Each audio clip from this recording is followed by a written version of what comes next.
Alléluia, bonjour cher peuple de Dieu. Le thème de la vidéo est ceux qui ne voient pas leur bénédiction.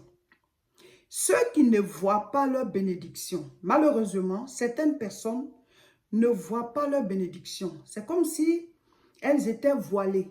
C'est-à-dire la bénédiction là même peut être juste à côté, mais elles ne la voient pas. Elles cherchent, elles sont perdues comme en plein désert. Tu ne trouves même pas, c'est-à-dire le chemin pour pouvoir entrer en contact avec ta grâce, ta bénédiction, ta destinée. Tu es fatigué. Et souvent même, tu peux être chrétien. Mais si tu ne remplis pas les conditions, tu es perdu en plein désert et tu ne retrouves pas ton chemin. Tu trouves pas tes bénédictions. Et c'est de ça que je voudrais vous parler. Par exemple, tu es chrétien, tu es chrétienne, tu veux te marier, mais tu ne sais même pas c'est qui ton conjoint. Tu ne sais même pas c'est qui ta conjointe. C'est-à-dire, tu veux que Dieu crée la rencontre. Tu veux rencontrer la personne. Tu ne trouves pas, tu ne vois pas, tu es perdu. C'est de ça que je parle quand je dis ceux qui ne voient pas leur bénédiction. Certains, ils ont déjà leur diplôme. Ils sont chrétiens, hein, mais ils ne trouvent pas leur travail. Ils ne comprennent pas.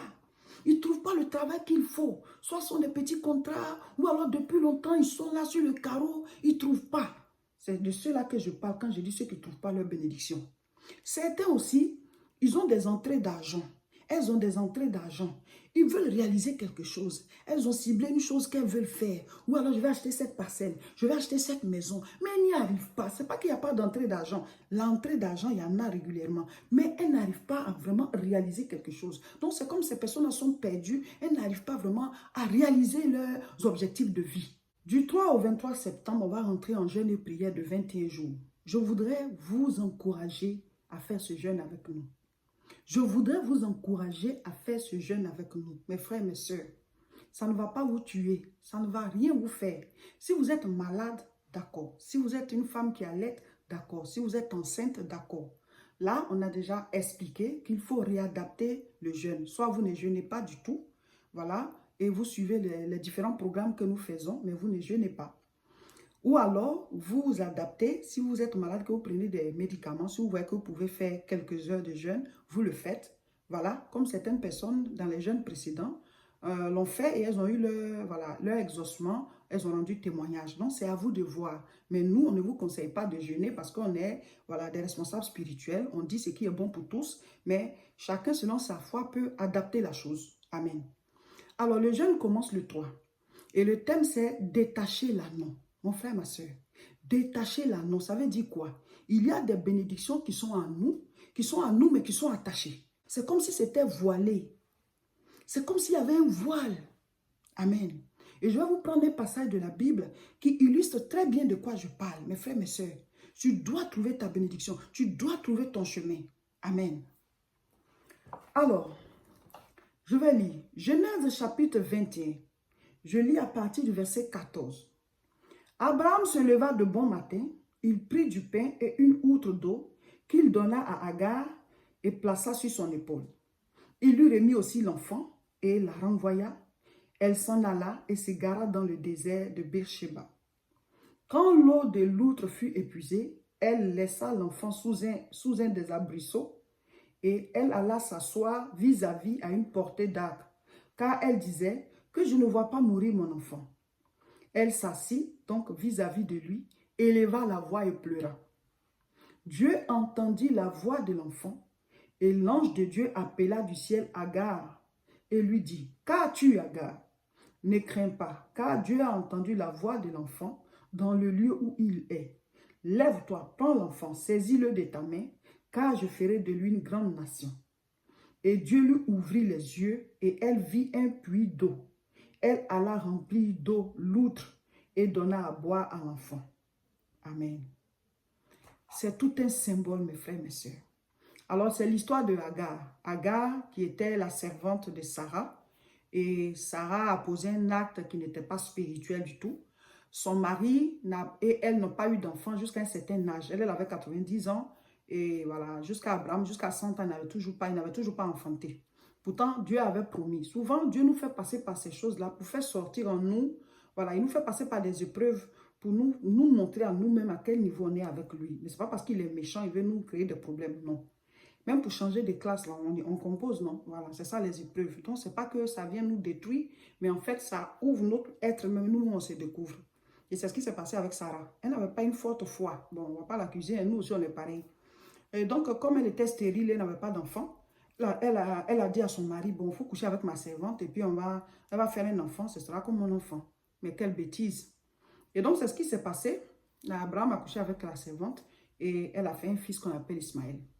Et quand Ismaël a grandi, je ne sais pas, il était adolescent, presque 14 ans, voilà à peu près. Et elle maintenant, Sarah, elle est tombée enceinte pour faire son fils Isaac, le fils promis. Le fils promis. Mais il se trouve que le fils d'Agar, il était plus âgé. Donc, il pouvait à tout moment tuer le petit là. Donc, si les deux vieillissaient et qu'ils mouraient, Ismaël allait être un danger pour Isaac. Donc, elle dit, pendant que je suis vivante là, il faut chasser la servante et puis son fils. Voilà. Parce que normalement, l'enfant ne devait pas naître. C'est à cause de ma bêtise, moi, Sarah. Donc, il faut les libérer. Donc, Abraham aussi il a compris que c'était une erreur. Et si effectivement il meurt, ben le grand frère va tuer son petit frère. Parce qu'avant, pour les héritages, les gens se tuent. Ils se tuent, et même aujourd'hui. Hein. Donc, il a libéré Agar et son fils. Et puis, il leur a donné de l'eau et tout ça. Ils sont partis, ils sont perdus dans le désert. Et dans le désert, elle a vu que vraiment, là où ils sont arrivés, c'est la mort qui arrive. Donc, elle a dit à son fils, assis-toi là. Elle est partie de l'autre côté parce qu'elle ne veut pas le voir mourir. Mais, à cause du sang d'Abraham qui est dans les veines d'Ismaël, Dieu ne pouvait pas les laisser. Et aussi à cause du fait que ce sont des êtres humains, Dieu ne peut pas les laisser. Donc, pendant que Agar a commencé à pleurer, la Bible dit, Dieu a entendu la voix de l'enfant. En fait, Dieu entend la voix de l'alliance. Quand tu es en train de prier, c'est la voix de Jésus, Dieu entend. Hein? Donc, quand Agar a prié, c'est la voix d'Ismaël, Dieu a entendu. À cause du sang d'Abraham, parce que Dieu avait une alliance avec Abraham. Donc, il a été sensible à cette alliance. Là où il y a le sang d'Abraham, lui, Dieu, il entend. Donc, il a entendu l'enfant. Il n'a pas entendu Agar. Et donc, maintenant, comme Agar, c'est la maman, il envoie un ange qui ouvre les yeux d'Agar. C'est là même, c'est notre enseignement là même qui est là. Il ouvre les yeux d'Agar et Agar voit un puits. Donc, il y avait un puits là. Il y avait un puits là. Et c'est Agar qui ne le voyait pas. Mes frères, mes soeurs, est-ce que vous comprenez l'enseignement? Donc, Agar, là où elle était assise au désert, ce n'est pas que Dieu a créé un puits. Hein. Il a ouvert ses yeux. Dieu n'a pas creusé un puits. Il a ouvert ses yeux. Il y a des endroits où les gens arrivent et puis on dit que Dieu a fait et puis l'eau est sortie du rocher. Mais cette fois-ci, là, ce n'est pas que Dieu a créé l'eau. Non. Dieu a ouvert les yeux d'Agar. Ça veut dire que l'eau là était là. C'est Agar qui ne voyait pas. Mes frères, mes soeurs, souvent tu te trouves à côté de ta bénédiction. C'est toi qui ne vois pas. Parce que tes yeux sont voilés par ce monde. Tes yeux sont voilés peut-être par le péché. Tes yeux sont voilés par ton manque d'obéissance, par ta désobéissance. Peut-être que tes yeux sont voilés par le fait que tu n'as pas une vie de prière. Tu es chrétien, mais tu es tellement à fond dans le monde. Donc, tes oreilles n'entendent pas Dieu. Tes yeux ne voient pas les choses de Dieu. Donc, tu es comme les païens, tu regardes sans voir. Parce que tu n'as pas une relation avec Dieu. Tu n'as pas une vie de prière. C'est pour cela qu'on dit, nous allons faire un temps de jeûne et prière à partir du 3. Il faut nous rejoindre. Il faut nous rejoindre, on va prier. Il y a des bénédictions qui sont à toi, mais qui sont voilées, tu ne les vois pas. Il y a des bénédictions qui sont à toi, qui sont voilées, tu ne les vois pas. Parce que tu es voilé par ta paresse spirituelle. Tu es voilé par ta désobéissance. Dieu dit de ne pas faire ça, tu le fais. Dieu dit de prier, tu n'arrives pas à prier. Dieu dit de jeûner, tu ne veux pas jeûner. Tu as la paresse, tu ne veux pas te mouvoir. Donc ta bénédiction est là, mais tu ne la vois pas. Ta bénédiction est là, mais tu ne la vois pas. Tu es comme perdu en plein désert. Tu ne trouves pas ton chemin. Souvent, certaines personnes veulent se marier. Mais qui est l'homme de ma vie? Qui est la femme de ma vie là? Tu ne peux pas même voir la personne. La rencontre n'est même pas possible. Tu ne comprends pas. Ouais, tu es voilé. Tu ne vois pas. Ta bénédiction est peut-être même à côté. Mais tes yeux sont voilés. Mes frères, mes soeurs, le monde est spirituel. Tu veux avoir du travail. Ton travail, ton bon travail même qui remplit toutes les conditions. Où le salaire même est bon, où tu seras à l'aise. Le travail est quelque part. C'est comme c'est caché. Mais quand tu vas commencer à rentrer en jeûne et prière, Dieu va ouvrir tes yeux. Tu vas trouver le travail là. C'est comme ça le monde spirituel. C'est comme ça que ça évolue. Peut-être même que, c'est-à-dire le mariage, l'époux, l'épouse qu'il te faut, depuis que tu es en train de prier pour demander à Dieu, peut-être que la personne est là, c'est toi qui ne vois pas. Ça dit, il faut juste la rencontre. Il faut que la personne, Dieu t'envoie, que vous deux puissiez vous connecter. Mais c'est tellement difficile spirituellement.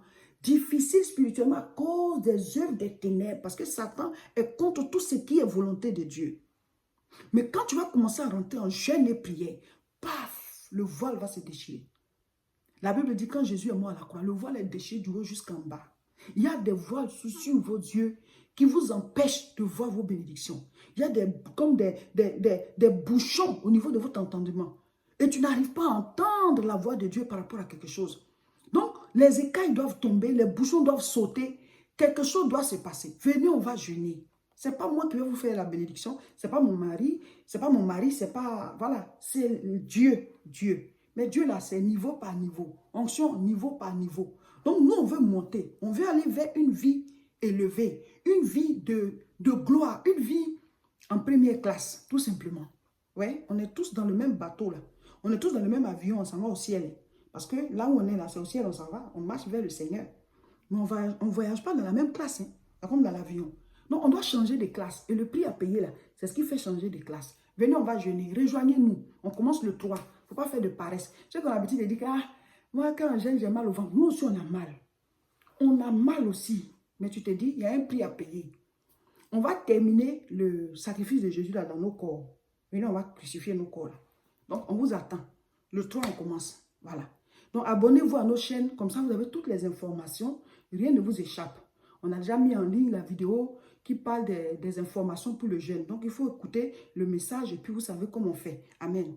Donc, nous commençons le 3, nous finissons le 23. Ce sera puissant, fort, fort, fort, fort. Alléluia. Et puis, vous vous abonnez et tous les mercredis, vous vous connectez à 12 h pour suivre la prière en direct.